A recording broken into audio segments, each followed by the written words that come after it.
The second time I lived through the morning of the National Scholar examination, I woke to the sound of my mother knocking on my door with the same 3 soft taps that had once felt like a blessing and later became the noise that played in every nightmare I had before I died. Top, top, top. Yuna, wake up, sweetheart. Big day. I opened my eyes before she finished the sentence, staring at the old water stain on the ceiling above my bed. The one shaped like a bent moon, and I knew with a coldness that traveled down my spine faster than fear that I was back. Not dreaming. Not imagining. Back. My room smelled of steamed rice, laundry soap, and the jasmine hand cream my mother had used when she ironed my uniform the night before. My school blazer hung from the wardrobe door. My admission ticket sat on the desk under a paperweight shaped like a glass swan.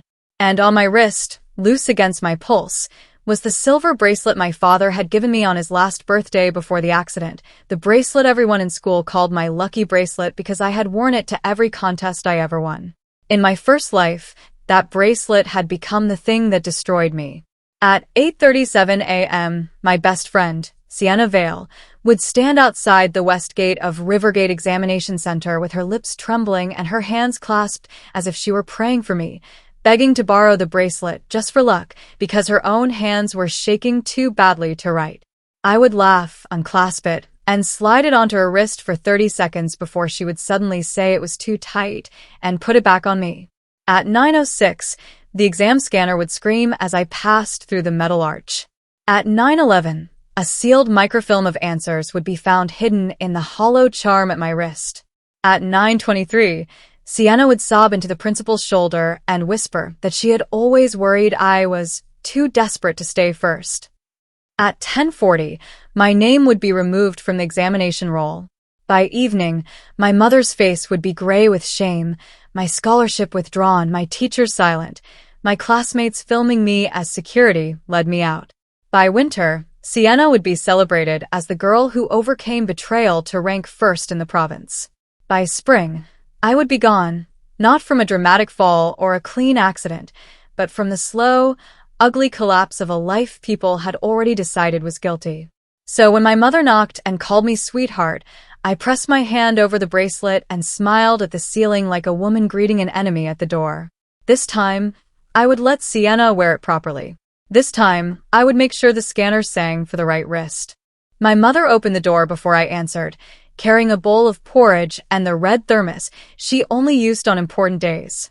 She looked younger than the last version of her I remembered, not because years had vanished from her face, although they had, but because the grief had not yet carved its name there. Her hair was tied in a careless knot, her apron pocket stuffed with tissues, her eyes shining with a hope so ordinary it nearly broke me. "You're awake," she said. "Good. I thought I'd have to drag you out like when you were little." I sat up slowly because if I moved too fast, I thought I might shatter. The floor was cold under my feet. My uniform shirt was crisp. The morning light came through the curtains in pale stripes, landing across the desk where my pencil case waited with 2 sharpened pencils, 3 black gel pens, a ruler, an eraser, and the admission card I had kissed in my first life like it was a ticket to heaven. "Mom," I said, and my voice sounded like mine but older, scraped thin. She turned, worried immediately because mothers are born hearing fractures other people miss. "What's wrong?" I wanted to say everything. I wanted to say your daughter died with her name rotten in everyone's mouth, and you sold your necklace to hire a lawyer no one listened to, and you kept my bedroom untouched until grief made you sick. Instead, I reached for the spoon and said, "Nothing. I'm just nervous." She softened, brushing my hair back. "Nerves mean you care. You've prepared. You don't need luck." My fingers closed over the bracelet again. "You used to say this was lucky." She smiled at it, and something inside me twisted. "Your father said it was courage disguised as silver. He didn't want you trusting objects. He wanted you remembering him." In my first life, after the scandal, the bracelet had been sealed in an evidence bag and shown on the local news under a headline that made my father's gift look like contraband. I had screamed until my throat bled that it was mine, that I did not know how the charm opened, that Sienna had touched it, that someone had switched it or planted something, but the more I screamed, the guiltier I looked. This time I did not scream. I lifted the bracelet to the window and studied it. The charm was a small silver crescent, smooth on the outside, engraved with my initials on the back. While, in the old life, investigators said the crescent had a hidden hinge, but I had never found one. I tilted it now and saw something I had been too innocent to notice before, a tiny scrape near the clasp, fresh and bright, not from age but from recent force. My breath slowed. Sienna had not merely borrowed my bracelet outside the gate. She had prepared it before that. She had touched it the previous afternoon when she came over to help me relax, twisting it between her fingers while telling me I looked pale. I remembered her laugh. I remembered her perfume. I remembered how she had insisted on braiding my hair, how her thumb had brushed the charm once, twice, 3 times. The trap had started earlier than I knew. That was good. A trap laid early could be traced early. I set the spoon down, opened my drawer, and pulled out the tiny sewing kit my mother kept there. "Mom," I said calmly, "before we leave, can you record a quick video of me checking my exam items? The school said parents should document belongings in case something gets lost." She blinked, surprised, then shrugged. Of course. She had no idea that by pressing record on her old phone, she was about to become my first witness. The video began with my mother clearing her throat and telling me to stop looking so serious, and for one dangerous second I almost laughed because it was such a normal thing to say on a morning built on murder. I spread my exam items across the dining table under the yellow kitchen light. Admission card, identity card, transparent pencil case, pens, pencils, eraser, water bottle with the label removed, tissues in a clear packet. No notes, no electronics, no metal except the bracelet. I held my wrists up to the camera and rotated them slowly. "This is my bracelet," I said, forcing my voice to stay casual. "Silver crescent charm, initials Weil on the back, gift from my father. I'm wearing it now before leaving home." My mother laughed softly behind the phone. "Are you narrating an evidence file?" I smiled without showing teeth. "Just being careful."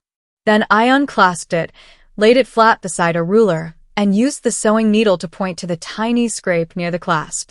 "There's a mark here," I said. "Not sure when that happened." My mother lowered the phone a little. "Did it break?"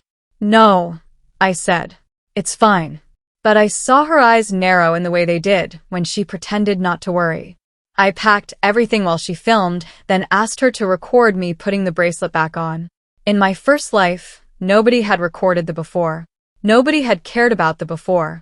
The world only believed the moment the scanner screamed, because the scream sounded official and my denial sounded emotional. People love machines when machines accuse women. Machines do not cry, so they are called objective. Girls cry, so they are called guilty. I would use their favorite language this time. Timestamps, video, witnesses, chain of custody, sequence. When we stepped outside, the morning air was sharp and clean. The apartment's stairwell smelled of fried onions from the neighbor downstairs. At the landing, Mrs. Quill from 3B waved and wished me luck. I lifted my bracelet hand and waved back, making sure the hallway camera caught it.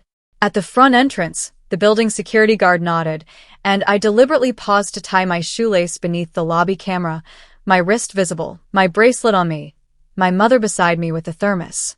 It felt ridiculous. It felt theatrical. It felt necessary. In my old life, Sienna had turned my sincerity into a crime scene. In this life, I would turn every ordinary movement into a witness stand. Sienna called when we were halfway to the bus stop. The screen lit with her name and a little heart emoji I had once placed there myself. My stomach tightened so violently that for a moment the street tilted. My mother glanced at me. "Aren't you going to answer?" I let it ring twice more, then picked up and put on speaker before Sienna could pour honey directly into my ear. "Yuna," she gasped, already breathless, already performing. "Where are you?" "I'm freaking out.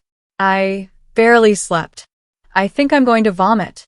In my first life, I had comforted her for 12 minutes while my own hands trembled around my admission card. I had told her she would do well, that she was smart, that we would walk into the center together like warriors. She had sniffed and said, "Can I hold your bracelet when we meet?" "Just for luck." Now I watched a bus spray gutter water along the curb and said, I'm on my way. My mum's with me. There was a pause so small only a dead girl would hear it. Oh. Andy's coming. To the gate. My mother smiled warmly at the phone. Good morning, Sienna. You'll do wonderfully. Sienna recovered instantly. Auntie, I'm so scared. Yuna is always so calm. I wish I had even 1% of her luck. Her voice wrapped around the word luck like ribbon around a knife. You prepared too, my mother said. Trust yourself. Another pause. Then Sienna laughed, light and fragile. I'll try, Yuna. Don't forget our little promise, okay? My mother looked curious. I kept my face blank. Which promise? Sienna's laugh thinned. You know, our exam day tradition. You always let me touch the bracelet before big tests. A lie, but a clever one. Make the unusual sound routine before it happened. Plant the idea in front of my mother so later she could say I had agreed. In my old life, I would have rushed to protect her from embarrassment. Yes, of course, anything for my best friend. This time I said, we'll see. The rules say we shouldn't exchange belongings near the center. Silence. Not long, not obvious, but enough to confirm the hook had sunk. Right, she said, suddenly softer. Of course. Rules. Then, with a tremor so perfect it deserved applause, I just thought your dad's bracelet always made both of us brave. My mother's expression changed with sympathy, and I saw exactly how Sienna had survived so long. She never pushed a door open. She made other people open it out of guilt. I looked out at the road, at the exam buses moving like white blocks through traffic, and I said, if you're that scared, we can talk when we arrive. Sienna exhaled as if I had saved her. Thank you. I knew you wouldn't abandon me. She hung up before I could answer. Abandon. Such a useful word. A word that turned refusal into cruelty. A word that made a knife look like a wound. The west gate of Rivergate Examination Center looked exactly as it had in my nightmares. Gray stone pillars, blue banners, police tape guiding students into lanes, parents clustering under plane trees with paper fans and anxious faces, volunteers shouting reminders about admission cards and prohibited items. Above the entrance, a digital clock flashed 8:29 in red. My first life had narrowed here, funneled by crowd and noise until I could only hear Sienna's sobbing voice. This time, I heard everything: the beep of handheld scanners at the side lane, the rustle of transparent folders, the squeak of a security officer's shoes, a father telling his son to breathe, a girl reciting formulas under her breath, the crackle of a megaphone warning that all candidates would pass through metal and optical scanning before entering their assigned halls. Optical scanning. That detail had been buried in the news later, but I remembered it now. The new exam security system did not only detect metal, it photographed wristbands, pens, erasers, water bottles, glasses, hair clips, and jewelry. It compared density, shape, and reflectivity against prohibited modifications. In my old life, the crescent charm had flagged as non-standard cavity. The inspectors called it sophisticated cheating. The commentators called it proof of premeditation. No one asked how a 17-year-old girl who could barely fix a loose button had supposedly engineered a hidden hinge in a family bracelet. Sienna found me near the statue of the school founder, exactly where she had before. She wore her uniform like innocence, white collar spotless, hair ribbon pale blue, cheeks flushed, eyes wet. Behind her stood her mother, Mrs. Vale, in a cream suit, dabbing her eyes as if her daughter were marching to war. Sienna rushed forward and grabbed my hands. I did not flinch, though every nerve in me screamed. Her fingers were cold. Her nails pressed lightly into my skin, searching. Yuna, she whispered. I can't do this. My mother stepped beside me. Sienna, sweetheart, you can. Mrs. Vale sighed. She's been shaking all morning. She kept saying only Yuna could calm her. There it was. Witnesses arranged, emotion prepared, pressure distributed. Sienna looked down at my wrist, and her face changed so quickly most people would miss it. Relief, hunger, calculation, then panic again. Can I wear it? She whispered. Not touch. Where? The script had already shifted because I had resisted on the phone. Just until we reached the scanner. Please. I know it sounds stupid, but when your bracelet is on my wrist, I feel like your dad is watching over us both. My mother inhaled softly. Mrs. Vale clasped her hands. Around us, students moved in streams toward the lanes. The digital clock flashed 8:34. In the old life, this was where I had tried to be kind. This time, I decided kindness would be a blade, and I would hold it by the safe end. All right, I said, loudly enough for both mothers to hear. You can wear it, but don't take it off until the inspectors ask you to. I don't want it dropped in the crowd. Sienna's eyes flickered. Until the inspectors? Yes, I said. If it gives you courage, wear it properly. For the first time since I had known her, Sienna did not immediately know which face to wear. Her mouth opened, closed, then curved into gratitude so delicate it almost fooled the air. Really, she whispered. You trust me that much? The sentence was a hook. In the old life, the answer had been yes, of course, always. This time I smiled. You're my best friend, aren't you? Her mother made a small sound of relief. My mother looked proud and sad at once, probably thinking I had inherited my father's softness. I unclasped the bracelet slowly. Every second felt like walking barefoot across glass. The silver was warm for my skin. I placed it in Sienna's waiting palm, but when she tried to close her fingers and draw back quickly, I held on for half a breath longer. Careful, I said. The clasp has been scratched.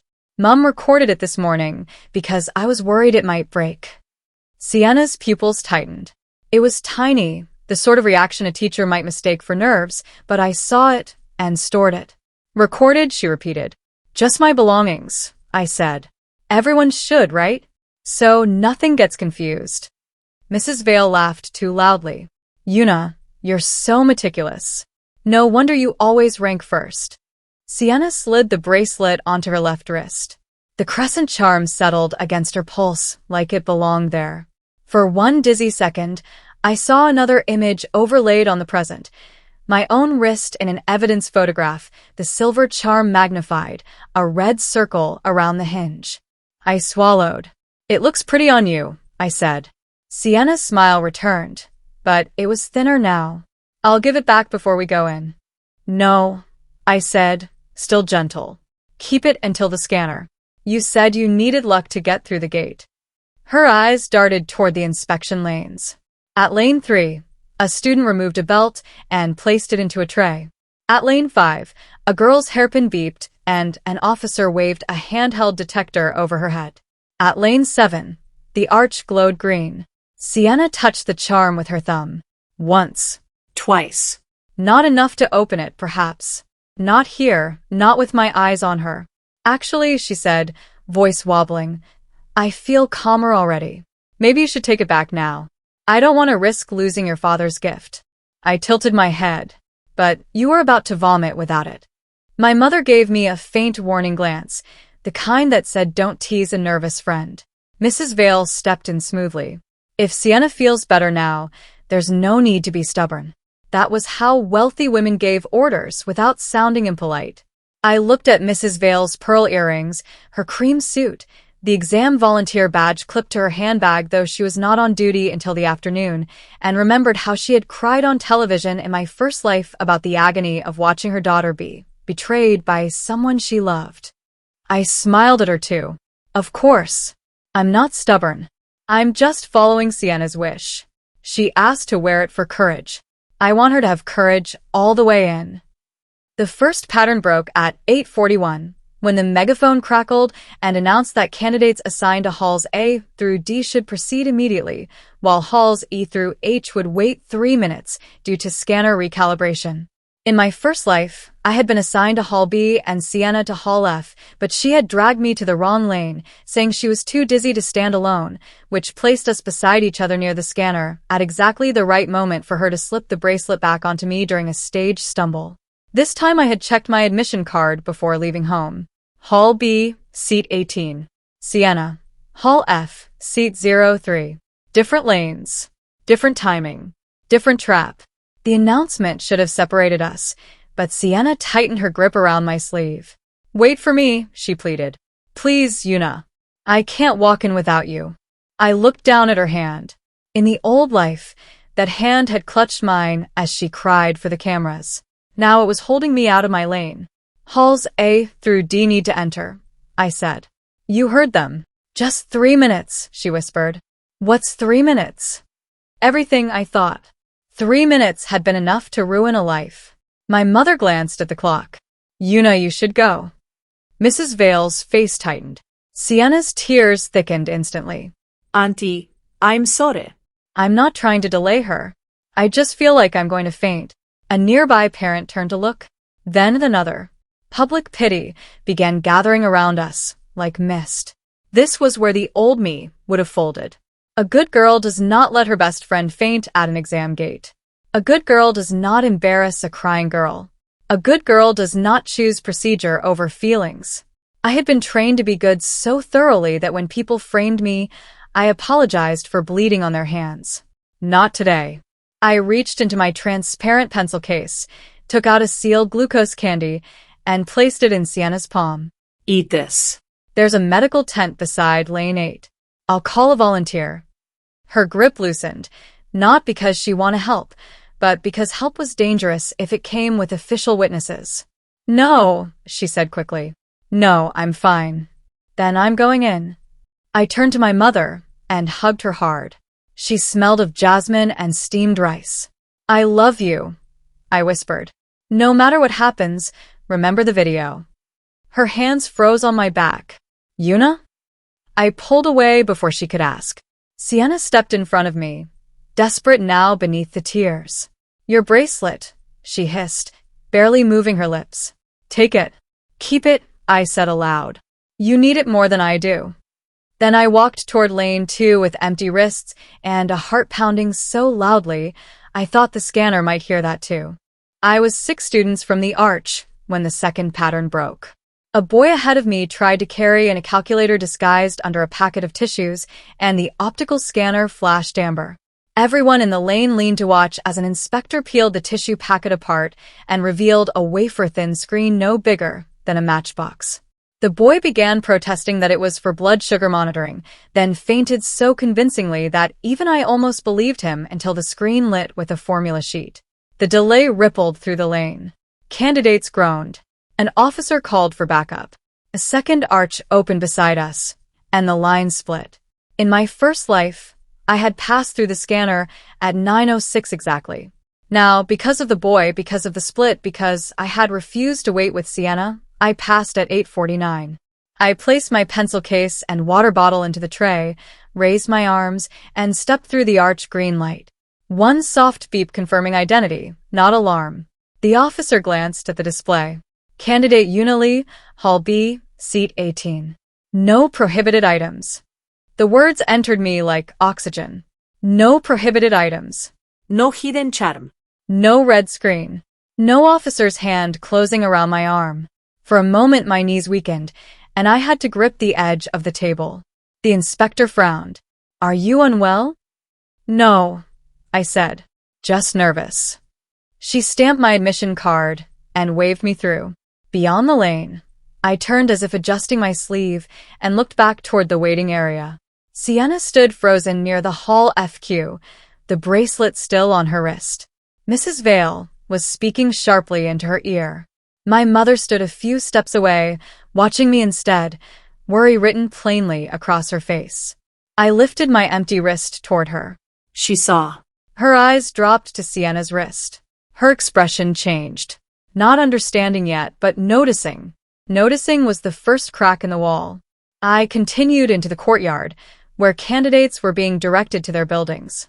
Every step away from the gate felt both like escape and like betrayal of my past self, the girl still standing in memory with officers around her, saying, please, please, I didn't. I wanted to run back and shake her by the shoulders. Stop begging people who need you guilty. Stop explaining to people paid to close the file quickly. Stop looking at Sienna as if friendship is a receipt you can present to prove innocence. But ghosts cannot be warned. Only avenged. Hall B smelled of floor polish and paper.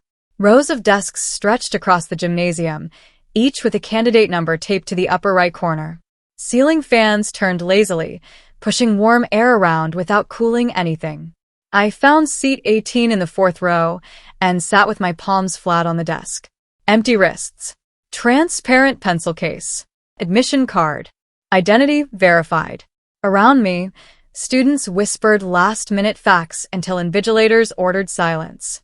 At the front, a large screen displayed the time, 8:57. The exam would begin at 9:30. In my first life, I had never reached this seat. I had imagined it for months afterward, the simple wooden desk that should have held my answer sheet, the clock I should have watched, the questions I should have solved. Now I was here, and instead of relief, I felt a strange fury. A stolen future does not return cleanly. It comes back covered in fingerprints. At 9:02, an invigilator walked down the aisles, checking faces against admission cards. At 9:05, the courtyard speakers announced that halls E through H were now entering. My hand tightened around my pen. Somewhere outside, Sienna would be approaching her scanner lane. Would she try to remove the bracelet? Would she throw it into a bush? Would she claim it was mine before the machine even beeped? I had planned for some of that, but not all. No rebirth gives you a script. It gives you a stage and old bruises. I forced myself to breathe. If she removed it before scanning, she would have to explain why she possessed and discarded another candidate's jewelry after asking to wear it publicly. If she tried to return it to my mother had video and witnesses. If she kept it, the machine would do what it had done before. My fear was not that she would escape completely. My fear was that she would drag me with her anyway, because Sienna did not need facts to win. She needed a story people enjoyed believing.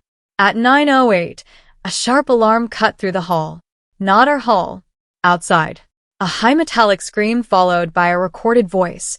Prohibited modification detected. Candidate remain in place. Every pen in Hall B stopped moving though the exam had not begun. Someone whispered, "Again?" An invigilator snapped. Silence. My heartbeat became a drum. The alarm sounded once more, longer this time. Then a human voice over the courtyard speaker, strained but controlled. Security review at lane 6. Candidates proceed through alternate lanes. Lane 6 was for Hall F. Nobody in Hall B knew the alarm was mine. That was the strangest part. The sound that had once ended my life now arrived as distant inconvenience to other people. A few students rolled their eyes. One boy muttered about cheaters wasting everyone's time. A girl 2 rows ahead crossed herself. The invigilators remained expressionless, but one of them checked a message on his device and frowned. I stared at the blank answer sheet face down on my desk and felt no triumph. Not yet. Triumph is too clean a word for watching a trap close around the person who built it. I felt heat, cold, grief, nausea, a tiny spark of savage satisfaction, and under all of it, a question I hated myself for asking. Why did you do this to me? Not how. I knew how. Not when. I had mapped it. Why was the part that still belonged to the girl who had loved Sienna? We had shared lunches, secrets, bus rides, cheap lip gloss, exam notes, umbrella space in sudden rain. She had slept at my house when her parents fought. I had lied to teachers for her when she skipped morning study. I had thought envy was something strangers felt from far away, not something sitting beside you, wearing your spare hair tie, memorizing the shape of your kindness so it could cut around it later. At 9:13, the hall doors opened and a deputy invigilator entered, walking briskly to the chief. They whispered. The chief's eyes moved across the room and stopped on me. I lowered my gaze before anyone else noticed. At 9:16, the deputy came down my aisle. Every student near me stiffened. "Candidate Unili," she said quietly. "Bring your identification and pencil case. You are requested for a brief verification." Murmurs flickered. My mouth went dry, but I stood. "Am I accused of something?" I asked, careful to make my voice audible, not dramatic. The deputy hesitated, then said, "A candidate at lane 6 is carrying an item registered visually to you." Registered visually. My morning video had not reached them yet. This was the scanner comparing the initials and perhaps the student roster photographs, where I wore the bracelet in school ID images. The room's attention sharpened. In my old life, I had been dragged out as a criminal. This time I walked out as a witness, but the floor felt just as long. They took me not to the security room where I had been interrogated before, but to a glass-walled administrative office near the courtyard, which meant there were more witnesses and less room for quiet cruelty. Sienna stood inside with her back to the window, bracelet still on her wrist, face blotched with tears. Mrs. Vale was beside her, one hand on her shoulder, speaking in a low, furious voice to an examination officer. My mother stood apart from them, phone clutched in both hands, looking pale but steady. When she saw me, she started forward, but an officer raised a hand. "Candidate, please remain by the table." On the table lay a tray containing the silver bracelet, now unclasped, the crescent charm separated from the chain like a wounded tooth. Beside it sat a clear evidence sleeve with a strip of translucent material inside, covered in microscopic writing. The sight punched the air from my lungs. I had known it existed. I had died because people believed it existed. Still, seeing it outside my own wrist felt unreal. The strip looked too small to hold a life, too flimsy to bury a future, but there it was, curled like a shed skin. The chief security officer, a square-faced woman named Inspector Arden according to her badge, looked from me to Sienna. "Candidate Vale states that the bracelet belongs to you and that you asked her to return it before entering. She says she forgot and accidentally carried it through the scanner." Sienna sobbed harder on cue. "I didn't know, Yuna. I swear I didn't know anything was inside. You gave it to me. You said." "Stop," Inspector Arden said. Not loudly, but with enough steel that Sienna's sob broke in half. The inspector turned to me. "Did you give Candidate Vale this bracelet?" "Yes," I said. Mrs. Vale exhaled sharply, as if that single word won the case. My mother's fingers tightened around the phone. Sienna looked at me through tears, and behind the fear I saw a flash of relief. She thought I was still the old Yuna, trained to tell truth in pieces that helped liars assemble cages. I continued before anyone else spoke. She asked to wear it for luck outside the gate, in front of both our mothers. I told her to keep it until the inspectors asked her to remove it because I didn't want it dropped in the crowd. Sienna's mouth parted. Mrs. Vale snapped, "That's not." Inspector Arden lifted one hand. "Candidate, did you know the charm contained prohibited material?" No. "I recorded the bracelet at home this morning because I noticed a scratch near the clasp. My mother has the video. It shows the bracelet on my wrist before we left, the charm intact from the outside, and my exam items." My mother stepped forward immediately. "I have it. Time-stamped." For the first time, Sienna stopped crying. The office changed temperature without the air conditioning moving. Inspector Arden took my mother's phone, asked permission to view the recording, and cast it onto the administrative monitor. There I was, less than 2 hours younger and a lifetime calmer than I felt now, rotating the bracelet under the kitchen light, pointing to the scratch, narrating the items on the table. My mother's voice came from the speaker, teasing me for sounding like an evidence file. A few officers smiled despite themselves. Sienna did not. Her eyes were fixed on the screen with the trapped stillness of an animal hearing a lock turn. The video showed me clasping the bracelet onto my own wrist before leaving home. It showed my empty pencil case, my admission card, my bare desk, no hidden slips, no electronics. It showed the scratch before Sienna officially borrowed it. Inspector Arden paused the footage and zoomed in. "You noticed this mark at home?" "Yes," I said. "After Candidate Vale visited yesterday afternoon and handled the bracelet." The sentence landed hard. Mrs. Vale stepped forward.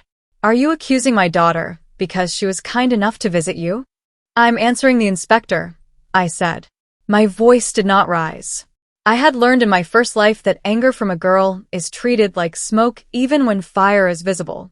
Sienna came over yesterday around 4. She held the bracelet while we studied. My building lobby camera and our apartment corridor camera should show when she arrived and left. Sienna shook her head slowly. "Yuna," she whispered, "why are you doing this?" "I borrowed it because I was scared. You know I don't even understand machines. How would I hide anything in a bracelet?" In the old life, that line had worked beautifully. Sienna the delicate, Sienna the emotional, Sienna, who needed help opening a juice bottle, could not possibly engineer a cheating device. People mistake helplessness for innocence because it flatters them to feel protective. Inspector Arden did not look flattered. She picked up the separated crescent with tweezers and turned it under a magnifier. This charm was modified with a pressure seam. It is not advanced engineering. It opens with a pin inserted under the clasp scratch. She glanced at me. Candidately, you brought a sewing kit near this item this morning? My stomach dropped. Yes. To point at the scratch in the video. I did not insert the needle. Mrs. Vale seized the opening. There. She had a tool.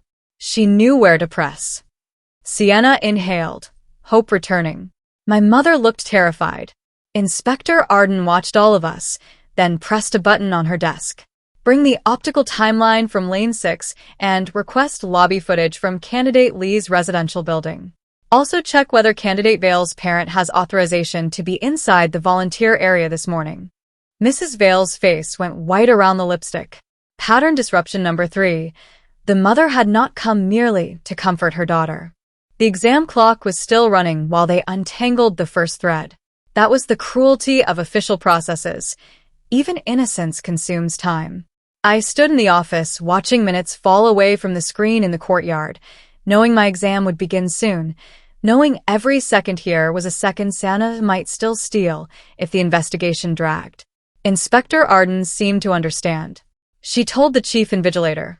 Candidate Lee passed cleanly through lane 2 before the alarm. Her hall verification is complete. Unless further evidence implicates her, she should return to her seat before paper distribution. Mrs. Vale protested immediately. That is outrageous.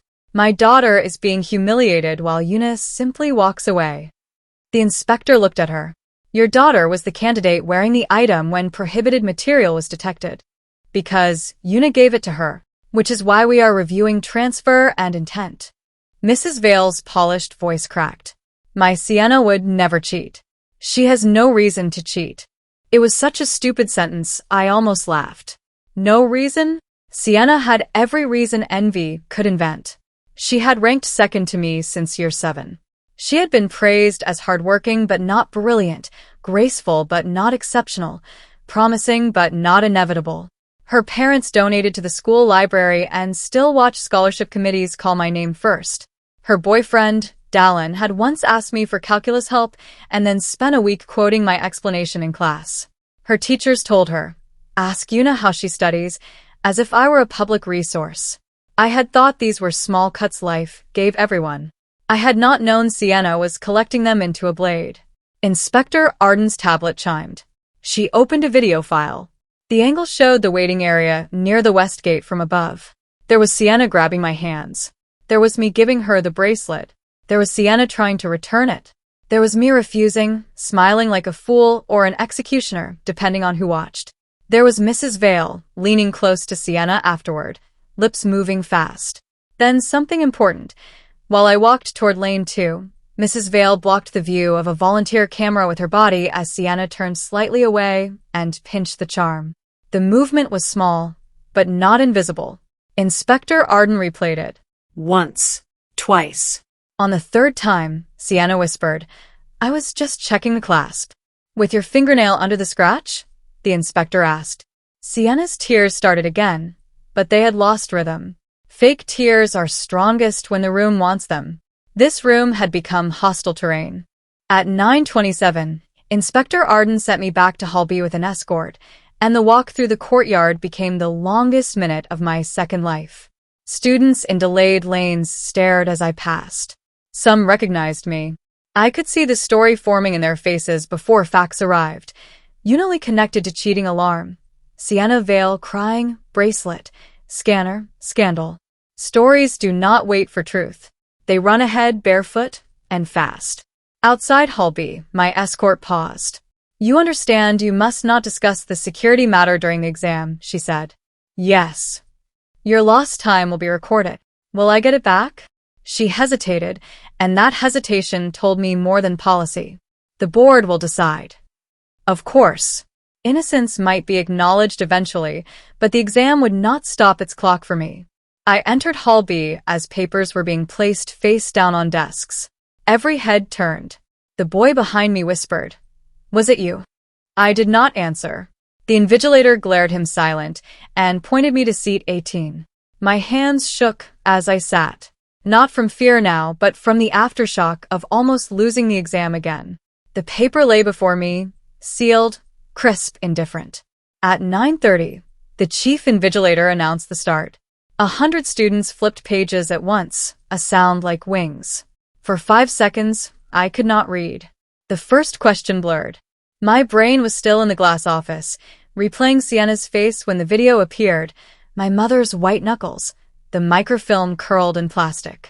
Then I heard my father's voice from a memory older than grief, courage disguised as silver. But the bracelet was not on my wrist. Good. That meant courage had to be somewhere else. I pressed my bare wrist flat against the desk until my pulse steadied. Question 1 was a logic sequence. Question 2, probability. Question 3, an essay prompt about ethical responsibility in competitive systems. I almost smiled. Pattern disruption number 4. The exam itself had a sense of humor. I wrote like someone cutting rope. No flerish. No panique.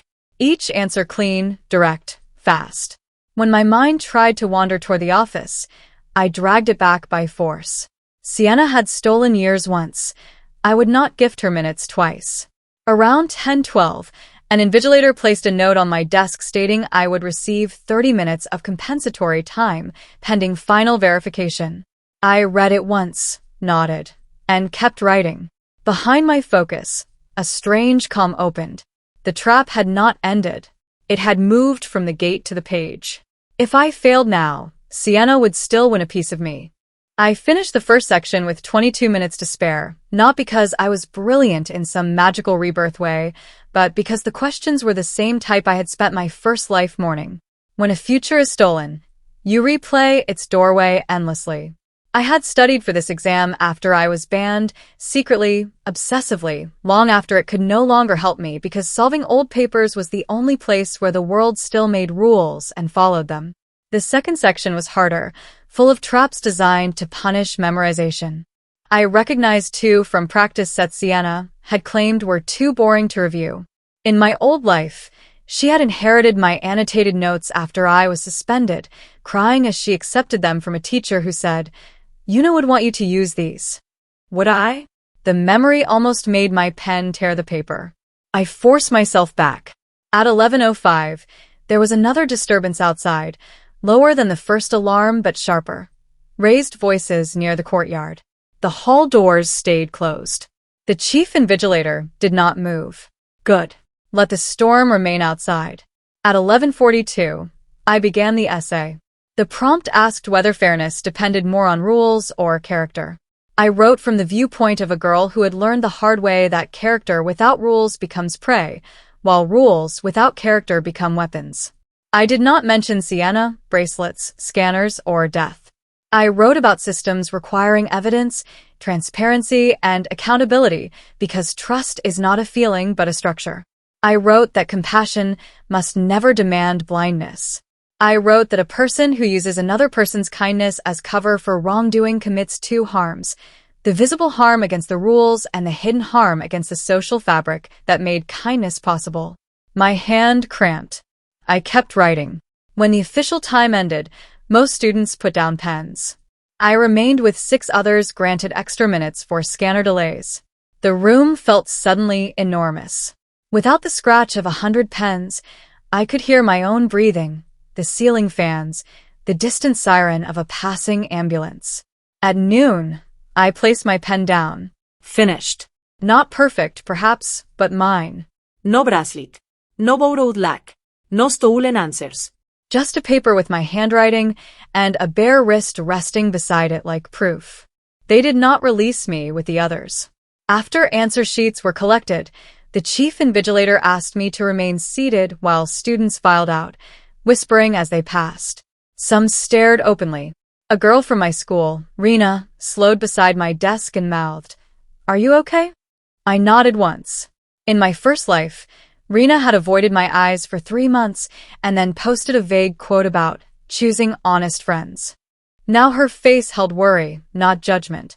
Maybe one changed fact was already changing people. Maybe not.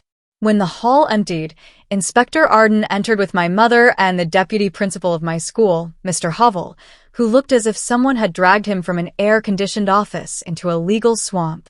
I stood. My mother crossed the room and hugged me without asking permission this time. "You finished," she whispered. I finished. Her shoulders shook once, then steadied. Mr. Hovell cleared his throat.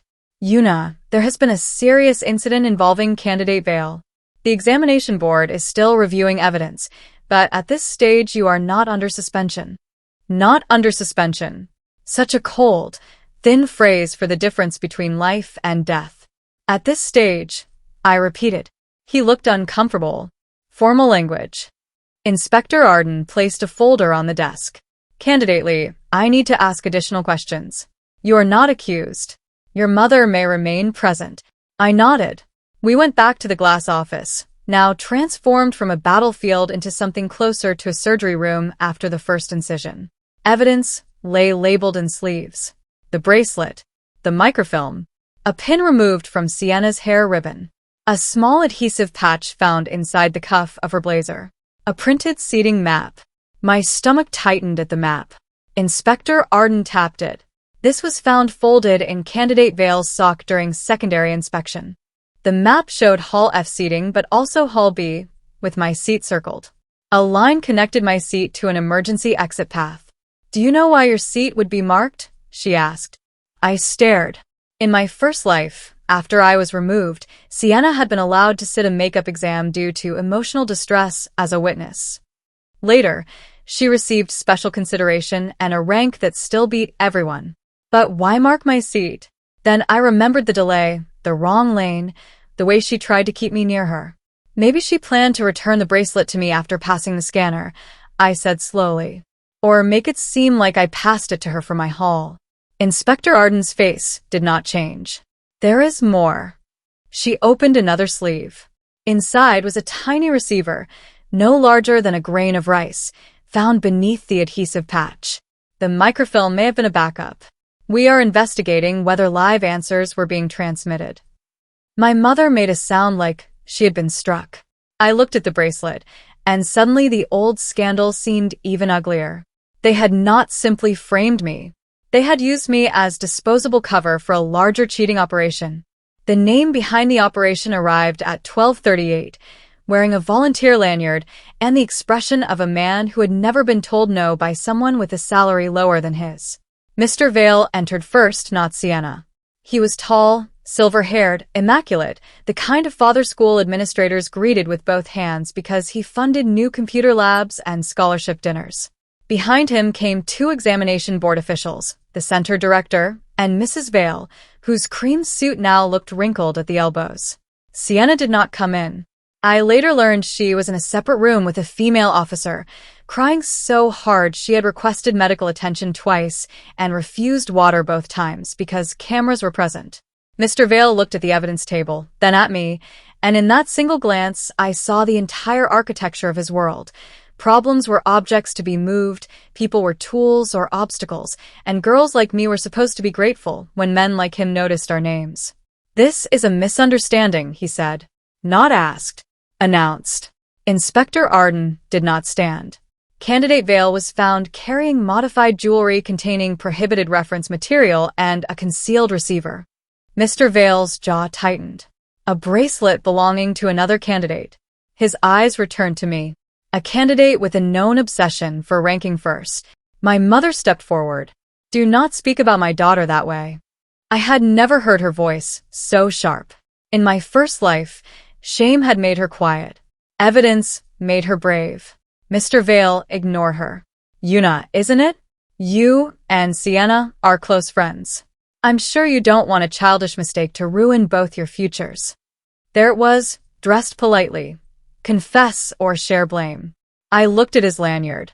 "Are you authorized to be in this investigation room?" His nostrils flared. The center director coughed. "Mr. Vale is a registered donor representative and afternoon volunteer coordinator." Inspector Arden's gaze cut to him. "He is not authorized to interfere with an active security review." Mr. Vale smiled without warmth. I'm here to ensure fairness. I thought of my old life, of headlines, of my mother begging outside offices, of Sienna accepting applause while I became a cautionary tale. Fairness, in his mouth, sounded like a lock clicking. Then you'll be glad they're videos, I said. Videos can be interpreted, he replied. Intent matters. So does possession, Inspector Arden said. So does concealment. So does unauthorized equipment. Mr. Vale turned on her. Do you understand who my family is? The room went still. Pattern disruption number 5. Powerful people are most honest when they think they are still winning. The center director tried to smooth it over, but Inspector Arden had already pressed the recorder on her desk. Mr. Vale, please repeat your concern for the official record. His face changed. Not fear exactly. Calculation correcting itself. I said my family has supported educational access in this district for years. We expect procedures to be careful. Procedures are being followed, she said. Then follow all of them, he snapped. Search Yuna Lee's belongings again. Search her home, if necessary. Review her communications. My daughter would not know where to obtain a receiver. Someone gave it to her. His eyes fixed on me. Someone ambitious. Someone poor enough to need a scholarship. My mother's hand found mine. Her palm was cold. I felt my old self rising inside me, the girl who wanted to shout that poverty was not guilt, ambition was not crime, and friendship was not consent to be sacrificed. But shouting would feed him. So I asked quietly, Inspector, may I provide my phone for communication review? Mr. Vale blinked. My mother turned to me. Yuna. It's okay, I said. I have nothing to hide. I placed my phone on the table, unlocked it, and opened my messages with Sienna. The thread was a museum of imbalance. Me sending notes. Me reminding her of deadlines. Me explaining concepts after midnight. Her sending voice notes crying, selfies, complaints, and from yesterday afternoon a message. Don't wear anything ugly tomorrow. Lucky bracelet included, haha. I need to absorb its power first. I had not remembered that. In the old life, investigators never searched her phone because why search the grieving friend when the accused girl had the item? Inspector Arden photographed the thread. Then she asked for Sienna's phone. Mrs. Vale immediately said it had been left at home to avoid exam distraction. The inspector looked at the confiscated property list. Candidate Vale declared no phone, correct. However, the receiver suggests an external transmitter. We will request call records and nearby signal logs. Mr. Vale's composure thinned further. This is excessive. A live cheating device at a national exam is excessive, she said. The response matches. I almost loved her then, not because she was kind, but because she was precise. Kindness had failed me in my old life. Precision was building a bridge. At 1:15, while other candidates ate lunch outside and pretended not to watch the security office, Sienna finally asked to speak to me. The request came through Mrs. Vale first, wrapped in sobs and maternal desperation. She's hysterical. She says only Yuna can calm her. Please, just 5 minutes between friends. My mother said no before I could. The word came out so fast everyone turned. She flushed but repeated it. No. My daughter is not a sedative. Isterte her. Stunt. My mother, who had once apologized to neighbors for my misunderstanding, now stood in a room full of officials and refused to let grief borrow my body again. Inspector Arden considered. Any conversation between candidates would need to be recorded and supervised. Mrs. Vale recoiled. That's cruel. That's procedure. I should have refused. Every rational part of me knew it. Sienna wanted access, and access was where she did her finest work. But some endings require you to hear the villains say the thing they thought they would never have to admit. I'll speak to her, I said. My mother squeezed my arm. Yuna, you don't owe her anything. I know. That was why I could go. They brought Sienna into a smaller meeting room with glass panels and a camera in the corner. She looked ruined in a carefully visible way. Hair loosened, eyes swollen, lips pale, blazer sleeves pulled over her hands. The bracelet was no longer on her. Without it, her wrist looked naked, almost childlike. For a moment, Memory overpowered me. I saw us at 13, sharing a packet of spicy chips behind the gym, laughing because we both got detention for red powder on our fingers. I saw her at 15, asleep on my bedroom floor after crying about her father's expectations. I saw her the day my father died, holding my hand at the funeral with what I thought was love. Then she lifted her eyes, and I saw the present. Yuna, she whispered, you have to help me. Not I'm sorry. Not I didn't mean to hurt you. Help me. Even now, the center of the world remained her fear. I sat across from her. Inspector Arden stood by the door. Tell the truth, I said. Sienna's face crumpled. I borrowed your bracelet, and it beeped. That's all I know. Maybe someone tampered with it before. Maybe someone targeted both of us. Who? She reached across the table, but I moved my hands into my lap. Her fingers curled against nothing. I don't know. Maybe people jealous of us. You know how they are. They hate girls who do well. They hated me just fine when you told them to. She flinched, not because she understood the old life, but because guilt recognizes its own silhouette. I never hated you, she said. I admired you so much it hurt. There. The first honest sentence. The room seemed to shrink around that confession. Sienna heard it too, and tried to retreat from it immediately, wiping her cheeks with both sleeves. I mean, everyone admired you. Teachers, students, my parents, even Dallin. Do you know what that's like? To work until your eyes burn, and still have people ask why you're not Yuna? To sit beside your best friend and feel invisible because she shines without trying. I could have corrected her. I could have told her I tried until dawn, studied on buses, skipped birthdays, cried into textbooks, solved problems while other people slept. I could have told her brilliance is often just exhaustion with better posture. But Sienna was not confessing to learn. She was confessing to justify. So you framed me, I said. She looked toward the camera and remembered herself. No. I didn't.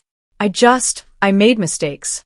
My dad found someone who could help me, and I said no at first, I swear I did. But then you told me you weren't even nervous, and I thought, of course you aren't, because life always opens for you. I laughed once, quietly, and it startled both of us. My father died when I was 14. That's not what I meant. My mother works double shifts. Yuna, stop twisting. My scholarship was not life-opening. It was me clawing at a door because there was no other door behind me. Her mouth trembled. You don't understand pressure. Pattern disruption number 6. Sometimes the person standing on your throat thinks the footprint is proof they are under stress. I leaned forward. Did you put the microfilm in my bracelet yesterday? Sienna cried silently now, tears slipping down without sound. I didn't think it would go this far. Inspector Arden shifted near the door. Sienna's eyes darted to her, panic flaring. I didn't know there was microfilm. I thought it was just a receiver cover. My dad said no one would get hurt. If something flagged, the donor team would handle it quietly. He said the scanner lanes had volunteers who owed him favors. He said, she stopped so violently she bit her lip. Blood appeared, bright red. Inspector Arden stepped forward. Candidate Vale, you should understand this conversation is being recorded. Sienna looked at me as if I had personally invented consequences. You tricked me. I felt no need to deny it. No. I let you speak. She slammed her hand on the table, and for 1 second the fragile girl vanished completely. You let me wear it. You knew. The words echoed. Inspector Arden's eyes sharpened.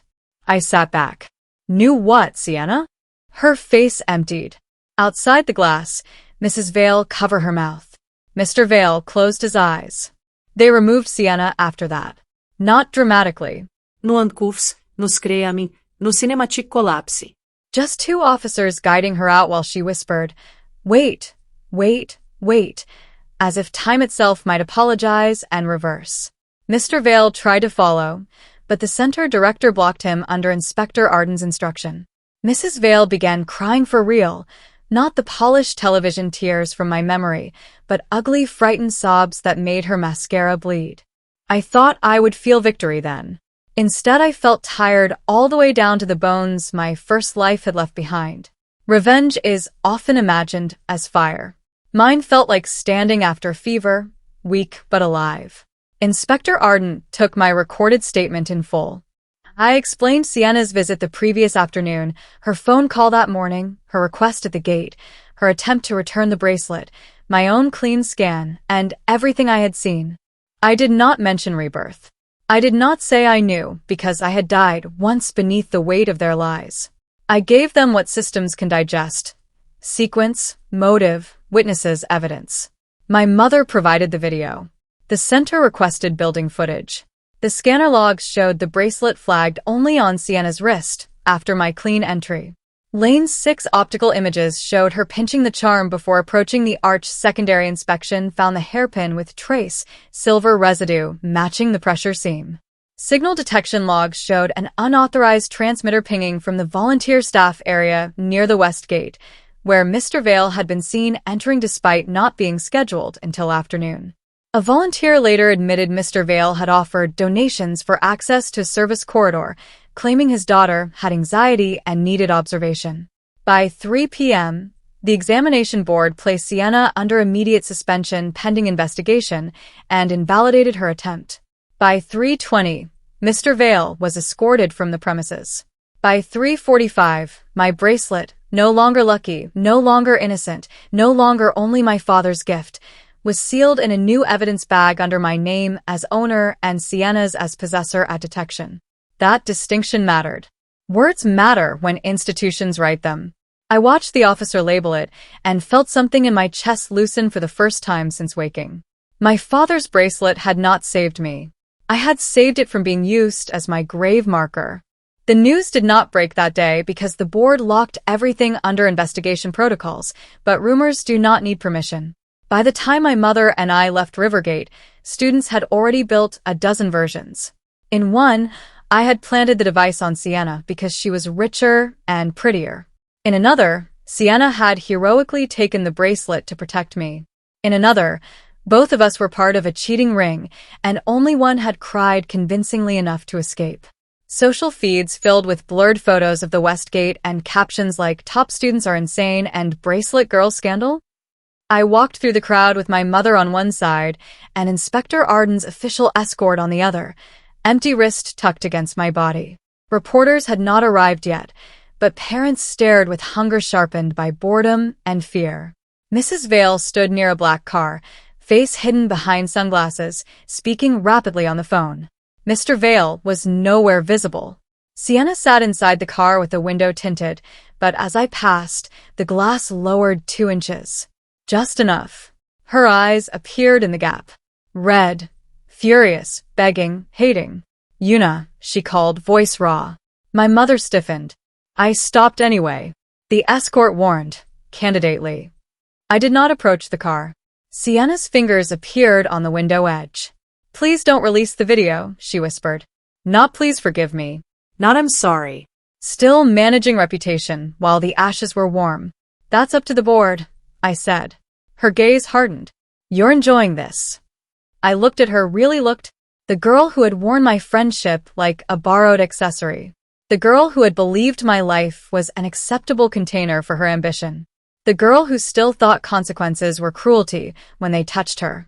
"No," I said. "I enjoyed trusting you. This is what came after." The window slid up. My mother took my hand as we walked away. At the bus stop, she finally asked the question she had been swallowing all day. "Yuna, when you hugged me this morning, you said remember the video. Did you know something would happen?" The old instinct to protect her rose, but I was tired of protection built from lies.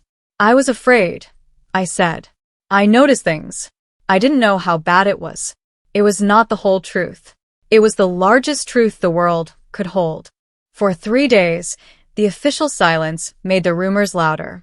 School group chats became courtrooms run by children who used emojis as gavels. Screenshots reached me even though I muted everything. "Yuna's too calm, suspicious."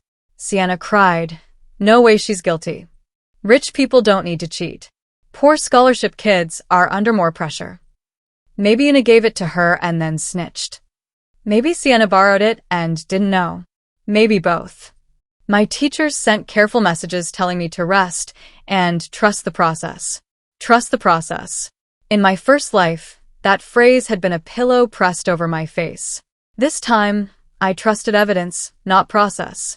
Inspector Arden called on the second evening to inform us the investigation had expanded beyond Sienna. She could not share details, but she confirmed I remained cleared to receive a valid score, with an annotation restoring full exam time due to security interruption. My mother cried after the call, quietly in the kitchen where she thought I could not hear. I stood outside the doorway and let her, because not every pain needs a witness. On the fourth day, Mr. Hovell requested that I come to school with a parent for supportive discussion.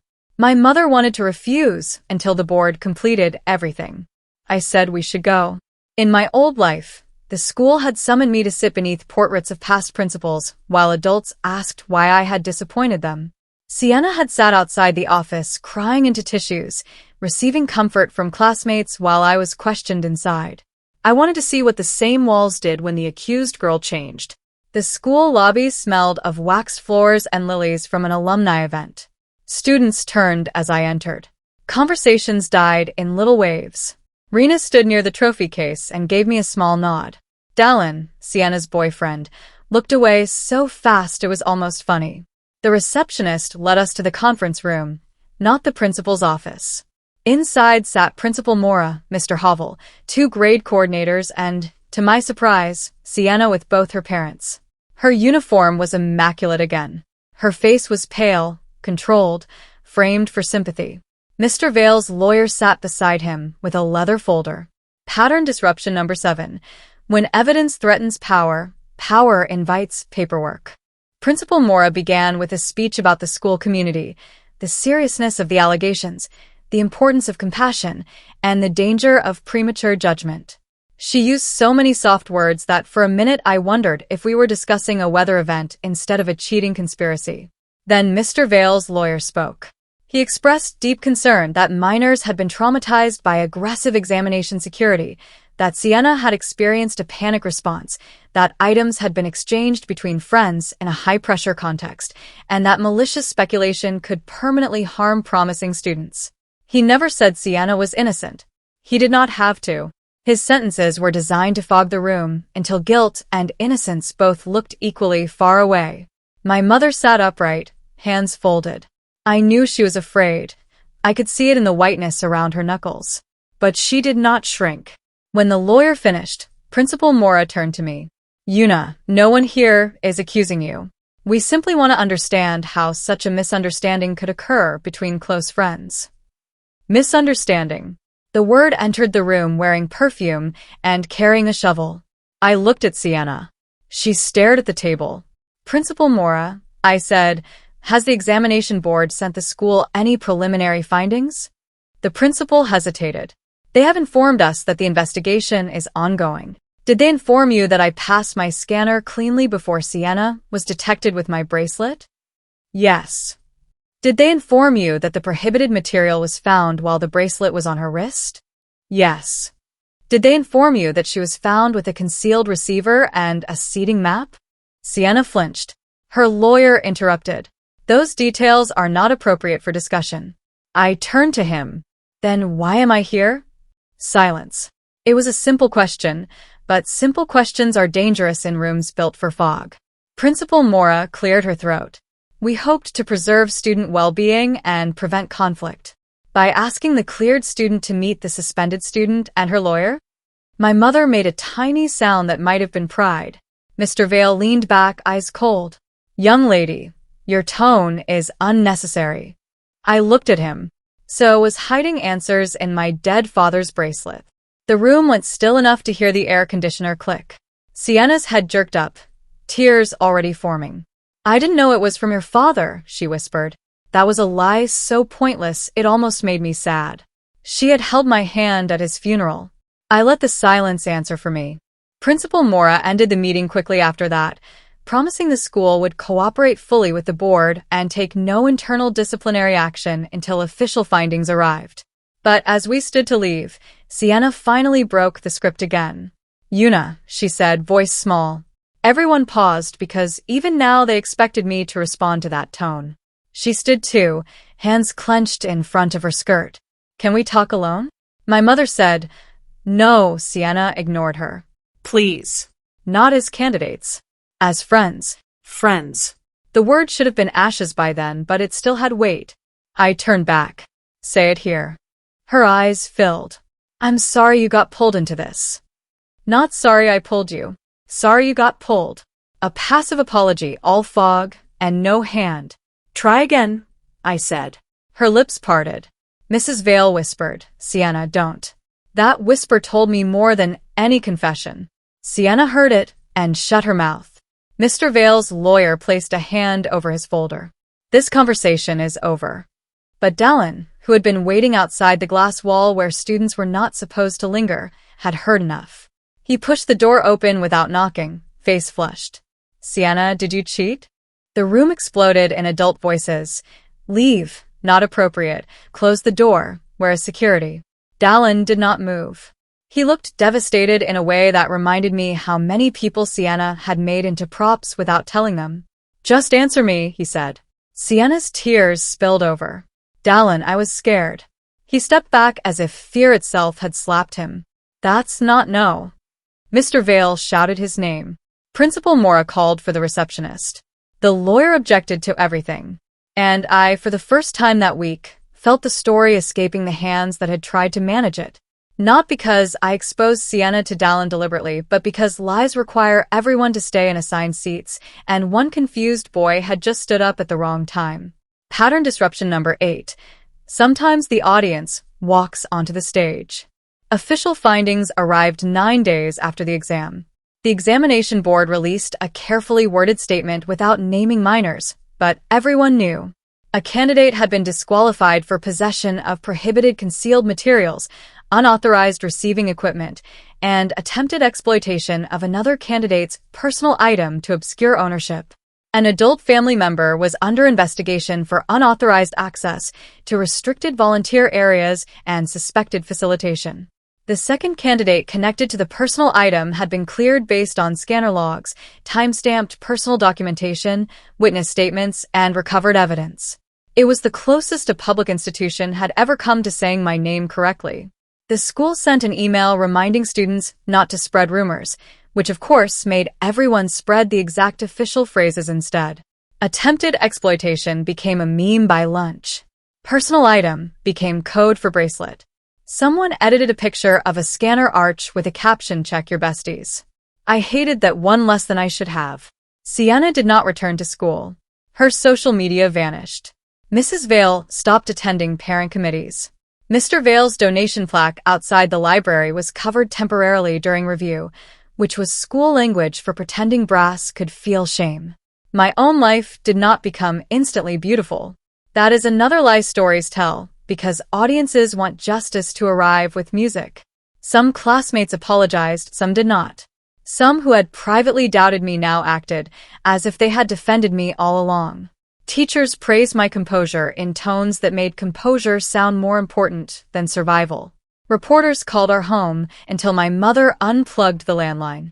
Online strangers invented theories that made me either a saint or a mastermind, neither of which paid our bills or helped me sleep. At night, I still woke at 9:06 in my mind, hearing the scanner scream and expecting hands on my arms. But each morning, I woke again in the life where it had screamed for Sienna, and that difference was large enough to breathe inside. My exam score came 3 weeks later. Province rank, 1st. National rank, 9th. Scholarship, confirmed. Interview invitation, restored. My mother read the email 3 times before she understood, then sat on the kitchen floor and cried into the hem of her apron. I sat beside her, laughing and crying too, and for a moment the apartment held both lives at once. The one where shame killed us slowly, and the one where evidence dragged us back into daylight. The bracelet was returned after 6 weeks in a sealed envelope with an evidence release form and a warning that the modified charm had been damaged during inspection. I signed for it at the examination board office with my mother beside me. Inspector Arden, who had become something between an official and a myth in my mind, handed it over herself. The microfilm and modifications remain part of the case record, she said. The chain and outer charm are yours, if you still want them. The crescent lay in a small plastic pouch, scratched, opened, no longer smooth. The seam was visible now, a thin wound across silver. I had imagined wanting to destroy it. I had imagined throwing it into the river, burying it, melting it, mailing it to Sienna with no return address. But when I held it, I remembered my father fastening it around my wrist years before, pretending to be solemn as he said, "This is not magic. It is a reminder. If you fail, it reminds you to stand. If you win, it reminds you to stay kind. If someone tells you luck did it, it reminds you to correct them." He had laughed then, and I had rolled my eyes because daughters do that when fathers make speeches before they understand fathers are temporary. Sienna had turned his reminder into a hiding place for theft. But theft does not become ownership. I asked Inspector Arden if the charm could be repaired. She considered. Physically, yes. Symbolically, that depends on you. It was the most human thing she had said to me. Outside the board office, my mother asked what I wanted to do. I looked at the bracelet in the pouch. Not wear it to exams anymore. She nodded. Good. Then, after a pause, maybe not because it's unlucky. No, I said. Because I don't need to carry proof on my body to be brave. We took it to a jeweler 2 suburbs away, an old woman with magnifying lenses and no interest in gossip.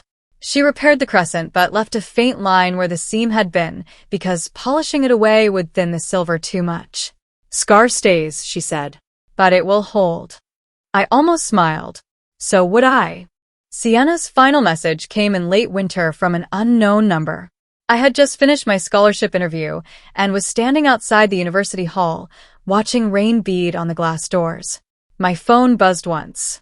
I hope you're happy, the message said. No name, but I knew. I stared at the sentence until the screen dimmed. In my first life, I had sent her dozens of messages after the scandal. Please tell them the truth. Please answer. Why are you doing this? We were friends. I'm scared. My mom is sick, please. She never replied. Not once. Silence had been one of her weapons. Now she had only 7 words, and somehow they revealed more than a confession. I typed, I am. Then I deleted it. Not because it was false. Because she did not deserve even the shape of my happiness. I blocked the number and put the phone away. The rain had turned the campus pavement silver. Students rushed past under umbrellas, laughing, complaining, alive in their own urgent worlds. I walked without covering my hair and let the rain touch my face. Happiness, I had learned, was not the opposite of pain. It was the space pain no longer controlled. Sienna wanted my joy to be about her downfall, because then she would still be central. But my happiness was my mother sleeping through the night. My happiness was opening textbooks without hearing whispers. My happiness was sitting an exam and worrying only about the questions. My happiness was a repaired bracelet in a drawer, not a chain around my wrist. My happiness was knowing that the next time someone asked to borrow my luck, I would understand the trick inside the compliment. A month later, Sienna's family moved away. Mr. Vale's case became administrative, then legal, then quiet in the way expensive consequences often become quiet. Sienna lost her exam eligibility for 3 years. Rumors said she blamed anxiety, bad advisors, unfair systems, me. Maybe all of it was true in her mind. People like Sienna do not live without mirrors. They simply learn to angle them, so every wound looks inflicted from outside. The final pattern broke on the day of the award ceremony. I almost did not attend because ceremonies are where institutions decorate themselves for solving problems they help create. But my mother bought a navy dress on sale and said my father would haunt us both if I skipped free food and a stage with flowers. So I went. The auditorium was bright, crowded, smelling of perfume and polished wood. Banners hung above the stage. Integrity, excellence, future. I laughed under my breath at the first one. My mother pinched my elbow. Behave. I'm reborn, not transformed, I whispered, and she gave me a confused look because some jokes only make sense to the dead. When they called my name for the National Merit Scholarship, applause rose in a wave. I walked onto the stage with bare wrists. No lucky bracelet. No charm. No silver crescent catching the spotlight. Just me, my heels steady, my hands relaxed. The board chair shook my hand and said, "Your resilience is admirable." I wanted to say resilience is what people praise after failing to protect you. Instead I said, "Thank you," because sometimes peace is choosing not to educate every fool in the room. Then, as I turned toward the audience for the photograph, I saw a girl in the third row wearing a thin silver bracelet with a crescent charm. Not mine. Cheap, maybe from a market stall. She was younger, perhaps 15, staring up at me with wide eyes. When our gazes met, she quickly hid her wrist as if embarrassed. I understood then that the scandal had become a symbol beyond me, flattened into gossip, warnings, jokes, maybe even fashion. Bracelet girl. Scanner girl. Bestie betrayal. People would carry pieces of my story without knowing its weight. For 1 second, anger flickered. Then the camera flashed and I let it go. I could not control what strangers made from the ruins. I could only decide what I built there. After the ceremony, the younger girl approached me near the refreshment table. "Yuna," she said shyly, "is it true you knew the bracelet was bad and let her wear it?" My mother stiffened beside me. I looked at the girl's crescent charm, at her nervous hands, at the hunger in her face for a clean revenge story. I could have said yes and become legendary. I could have said no and become innocent. Instead I said, I knew my friend wanted something from me that felt wrong. So I stopped protecting her from the consequences of her own choices. The girl frowned, thinking, so it wasn't luck? I smiled. It was evidence. Years later, people would ask me about that day, as if it were a clever trick. They liked the version where I woke up reborn with perfect knowledge, handed Sienna the bracelet like a poisoned apple, and watched justice perform on command. They liked the scanner screaming, the best friend exposed, the rich father silenced, the poor girl vindicated. They did not ask about the part where my hands shook so badly I almost dropped my pen. They did not ask about the grief of realizing someone you loved had rehearsed your destruction. They did not ask about the old life pressing against the new one at every doorway, whispering that evidence might fail, that power might win, that your mother might break anyway. But I remember all of it. I remember the tiny scratch near the clasp. I remember Sienna's fingers closing too quickly around the chain. I remember the green light when I passed cleanly through lane 2. I remember the alarm from lane 6, loud enough to split time. I remember my mother saying, "My daughter is not a sedative." I remember Sienna's face when she realized her tears had entered a room with cameras. I remember finishing the essay with my wrist bare and my future still trembling but present. And I remember the lesson I paid for with one ruined life and one reclaimed morning. Betrayal rarely arrives wearing a villain's mask. Sometimes it arrives crying, asking for comfort, calling you the only person it trusts. Sometimes it asks for your bracelet. Sometimes it asks for your notes, your silence, your reputation, your place in line, your willingness to look cruel so it can stay clean. The first time, I gave Sienna my luck because I thought love meant sharing whatever made me strong. The second time, I gave her the bracelet because I finally understood that strength is not an object and love without boundaries is just an unlocked door. The scanner did not expose her because I cursed her. It exposed her because for once, I let truth remain on the wrist where guilt had chosen to wear it. And when the alarm screamed, I did not flinch. I had already survived the sound once. This time it was not a death sentence. It was the beginning of my life.